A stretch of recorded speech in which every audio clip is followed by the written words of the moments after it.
Então, César, quando eu te falei que você não respondeu, eu respondi, estou me referindo aos textos que eu te citei. Né? Você vai ficar aí toda hora fazendo a mesma coisa, fazendo a fumaça em cima disso aí. Mas ele não respondeu? Não, do fake news que você trouxe? Não, vou fazer, claro. Não. Claro que não, é a minha vez de falar, dá licença, é a minha vez de falar.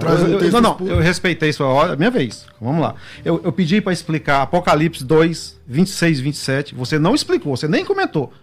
Eu pergunto, você acha que ele já está na mesma tecla? Eu vou na mesma tecla. Como que pode, gente, pare raciocínio, pelo amor de Deus. Como que alguém é todo poderoso e recebeu autoridade, gente? 1 Reis está dizendo, não há Deus como ti nos céus. Como que Jesus é todo poderoso, gente? Parem em raciocínio. Eu sei que o César não vai dar a mão palmatória. Ele não respondeu. Como que alguém todo poderoso, gente, chama Deus de meu Deus? Não cabe. É por isso que a dúvida de quem é Alfa e Ômega, ele também está respondendo, porque com esses textos, acaba com isso. Efésios 2:27 não é isso que diz. Então, não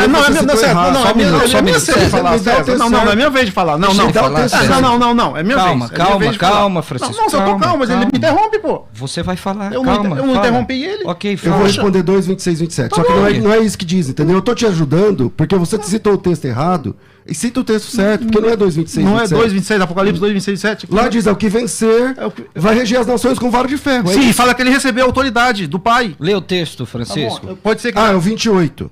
Tudo bem que seja. Não, Francisco, calma. Calma, não precisa ficar Francisco. nervoso. Peraí, calma aí. Você tá tomando meu tempo, Francisco, o debate aqui é ideias, não é pessoas. Francisco, me perdoa, eu não quis te ofender. É que você citou o texto que não é. Você disse 26, 27. Quando eu abri aqui, não diz o que você está dizendo. Eu estou dizendo, você quer ver qual que é o texto para eu responder? Cita o texto. Agora Francisco. Eu estou vendo aqui que é o 28. Tá tudo bem. Agora o tempo é todo seu. Você concorda que ele recebeu? Não, o tempo é todo seu. Eu não quis te interromper. Só que o texto não é esse, entendeu? Só isso que eu falei. Tudo bem. Mas, fala, Francisco. A palavra é sua. Assim como eu dei autoridade para vocês, os discípulos lá, eu recebi autoridade. Está bem claro. A Peixita não está muito bem, velho, mas vocês que estão acompanhando, leiam na João Ferreira de Almeida, tá bem claro, eu recebi a autoridade. Isso é incompatível para alguém dizer que é todo poderoso. Então, o estudo Alfa e Ômega, vamos mudar, porque não é. Aí eu vou aqui, que ele me atrapalhou, vamos lá aqui, ó, no Apocalipse. Ele apenas te interpelou. Tudo bem, mas não pode, é meu tempo, poxa. 22, no mesmo contexto que ele falou aqui, ó, 22:9 diz o seguinte, ó, depois a gente vai ver a questão da adoração, né? Mas ele disse... não façais isso. Eu sou o teu co-servo, né, no caso João falando, teus irmãos e os profetas. Que Deus guarde as palavras deste livro. Adore a Deus. Olha, como que João, se Jesus é o Todo-Poderoso, como o César está falando, João dirigiu as palavras adore a Deus, não a Jesus. É bem claro isso, gente. Tá bem claro. Para mim, tá encerrado esse ponto aqui. Vamos para outro. Deixa que as pessoas vejam, César, o que você tá falando aí. Beleza? Tá bem claro. Você não respondeu os textos que eu te citei, cara. Tá, pode passar o ponto. Pode passar? Pode passar. Então vamos lá. Francisco, fica calmo. Nós estamos aqui. Eu sei que os ânimos às vezes se assinam, não, mas aqui não há normal, mas o objetivo não, sim, mas eu não faltei com respeito a ninguém. Sim, você está expondo a sua tese, o César está expondo a tese dele. Quem vai julgar são os ouvintes. Beleza. Não é? Não é? Porque você não vai mudar de ideia, eu tenho certeza. Não, porque ele... César também não vai mudar de ideia. Ele entrou no meu tempo. Então, né? Isso é para as pessoas verem, beleza? Então, fica tranquilo que eu estou aqui mediando o debate. E estou sendo o mais imparcial possível. Então, de fato... César, a palavra é sua. De fato, eu entrei no tempo do Francisco não apresentando argumento nenhum. Sim. Eu apenas entrei no tempo dele dizendo assim, ó, esse texto que você está dizendo não está dizendo isso. Eu fui na Bíblia, não diz isso. Então você quer arrumar o texto, falar qual é o texto certo, porque eu vou no texto certo e vejo o argumento. Apenas isso, mas parece que isso desestabilizou emocionalmente o Francisco. Então, não, mas calma. Debate é assim fica mesmo. Aí a questão. Então, primeiro, sobre o caso do Alfa e do Ômega, eu acho que não tem saída para o Francisco. Porque o Alfa e o Ômega, se ele diz que lá em Atos... toda hora eu falo Atos. Se lá em Apocalipse 1:8 é o pai... É o debate. Piorou para o Francisco. Porque se lá é o pai... No capítulo 21 é o filho, e no capítulo 22 é o filho. E aí a pergunta permanece, pergunta que ele não responde, sobre quantos primeiros e últimos existem. E essa pergunta eu estou fazendo desde a primeira vez que eu encontrei o Francisco. Sobre essa questão dele ter recebido do pai, eu disse, e não tem problema nenhum sobre isso. Existe uma doutrina dentro do cristianismo bíblico, que é o subordinacionismo, que explica que o filho está subordinado ao pai. Em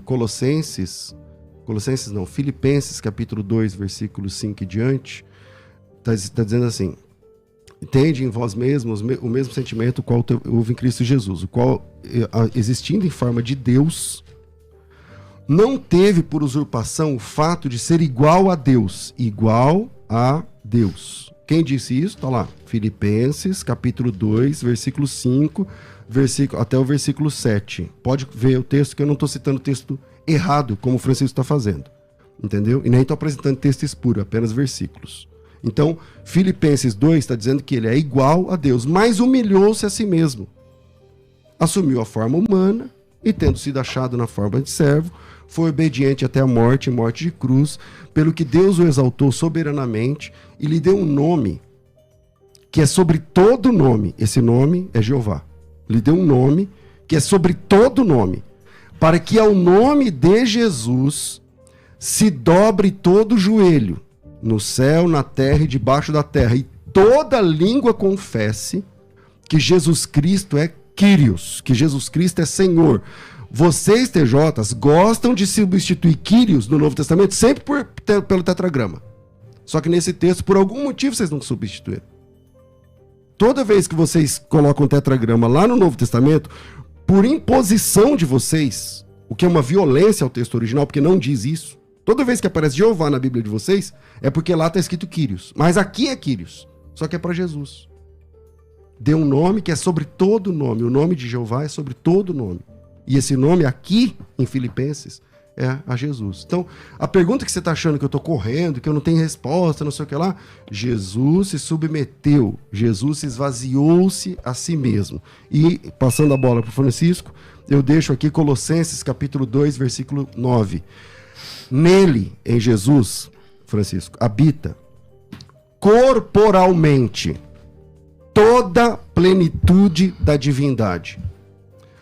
Toda plenitude. O que é toda? O que é plenitude e o que é divindade? Nele, em Jesus, habita corporalmente toda plenitude da divindade. Eu queria muito que ele comentasse Apocalipse 1:8, que está resolvido lá com o capítulo 21 e 22, acho que ele não vai comentar, e agora Colossenses capítulo 2, versículo 9.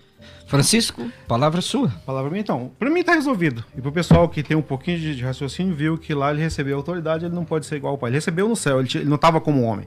Ele não estava vazio de si mesmo. Concordo que ele se esvaziou, ele estava submisso ao pai. Vocês mesmos dizem quando ele esteve na terra. Beleza? Então, as pessoas estão vendo que você não respondeu. 1 Reis, não há Deus como tu no céu. Então ele não pode ser tu, porque não há Deus como ele no céu, como o próprio pai. Então tá respondido. As pessoas vão ver, César, quem tá certo, quem tá errado. Aí você citou... quando você citou Filipenses, você esqueceu de ler o 11, né? Que fala que todo joelho se dobre, né? É 2:9, você leu? Acho que foi isso, né? Depois, que é o contexto. Mas para a glória do pai, né? Gozado, né?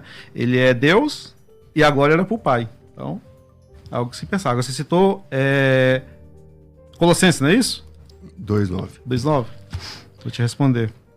Colossenses 2:9. Nele habita corporalmente né? toda a plenitude. A palavra plenitude ali no grego é pleroma. Pleroma. Para o nosso ouvinte. É mais pra frente, Francisco. É pra lá. Um pouquinho. Tá aqui, Colossenses, né? Então, quando a gente volta aqui um pouquinho, no 1:19, diz o seguinte, ó. É 9. Porque foi do agrado de Deus que nele habitasse toda a plenitude. Beleza. Quando a gente vai um pouquinho, acho que é Efésios, né? Efésios. Pra trás. Um pouquinho pra trás aqui. Isso. Só um pouquinho, só. Filipenses. Efésios 3:19, por coincidência, diz o seguinte. É de entender a excelência do conhecimento do amor de Cristo para que sejais cheios de toda a plenitude de Deus. Isso aqui é aplicado, é a mesma palavra, né? A plenitude também foi aplicada àqueles cristãos que irão reinar com Cristo no céu, certo? E 1:19 diz que foi do agrado do Pai que a plenitude desse habitasse. Olha, como o Pai sempre teve plenitude, ele sempre foi divino, ele não precisou pegar atributos de ninguém. Ele sempre teve. E Jesus Cristo, ele recebeu do Pai a plenitude. Mostra que ele não é igual. Tá bem claro isso aí. Entendeu?